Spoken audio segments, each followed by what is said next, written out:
Ingon ko niyag pakilaw sa iyahang kargadang binloron. Ganing swerte kaayo ka sa imong paminaw, DJ Sam. Kay gwapo kaayo ang imong partner. Ug sa kadaghanan sa mga nahumaling niya nga mga gwapa, sexy ug sosyalera pa. Ako jud ang iyahang gipili nga medyo sila pa gurang na. Itago na lang ko ninyo sa pangalang Laura. 42 anyos na ko ug bago lang ko gikasal sa akong uyab nga si Ronron. Bata pa kaayo ko kung itandi kang Ronron na DJ Sam, kay anaa siya sa 27 anyos pa lang. Kamalo ka DJ Sam, gikasuyaan jud kaayo ko sa ubang babae nga sigig paduding kang Ronron kaniadto. Kay lagi, ako ang iyang gipili. Gidungog pagani ko nga mamamarang daw o gilumay daw nako si Ronron para pakaslan ko. Wala lang jud ko nanumbaling, DJ Sam. Kay para sa ako ang importante, wala ko'y gibuhat nga dautan og dili tinuod ang ilang mga pasangil ug bandaot nako. Kay bisan ako DJ Sam, wa pud ko makahibaw kung unsay nakita ni Ronron nako, nganong ako man nga idara na ang iyang gipili. Hinuon, itsuraan man po daw ko, medyo idara na nga lang.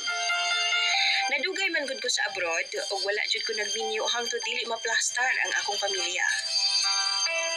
Nag-ilaming duha sa social media ni Ronron DJ Sam.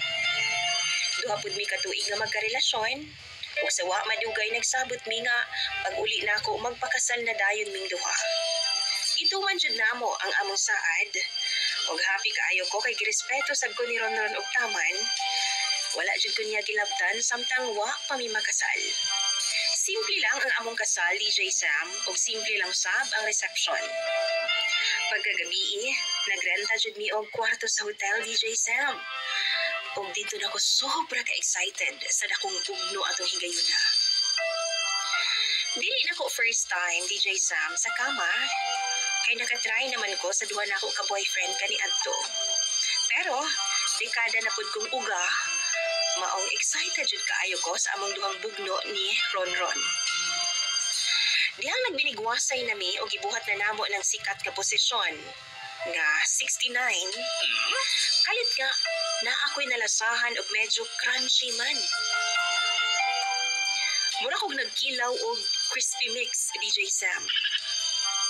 Gitry na ako nga baliwalaon pero di sud makaya. Kaysa tinuod lang to ka isyag baho. Maong duol man ko sa switch sa suga DJ Sam.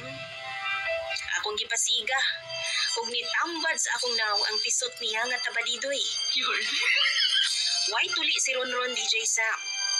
Ug sure ko nga kadtong akong nalasahan, tik-tik yun to niya. Giluod yun ko DJ Sam. Wala jud ko mipadayon ug nagmugmug kog taman. Nagmouthwash ug nagtoothbrush. Pagasunod namong dula duha, nihangyo jud ko niya nga dili na kumukaon sa iyaha. Sa una, okay pa, pero sige man siya padungog-dungog na ako DJ Sam. Nga, lami daw to kaayo. Palingog-lingog na lang yun ko DJ Sam. Kaysa tinuod lang, lain jud kay mukaon og binluron.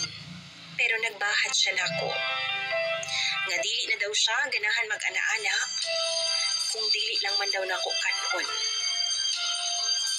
Amot ba DJ Sam? Feel nako iyaha majud kong pugson nga mukaon anang kargada niyang binluron. Mao nang hangtod karon, mag 1 month na mi nga walay ana-ana. O sa tinuod lang, gimingaw na pud baya ako. Pero murag dili naman ako kaya ang iyang kondisyon DJ Sam. Kamo daw bi? O sa may buhaton ako, i-share daw ninyo inyong mga tambag pinaagi sa comment section ni DJ Sam.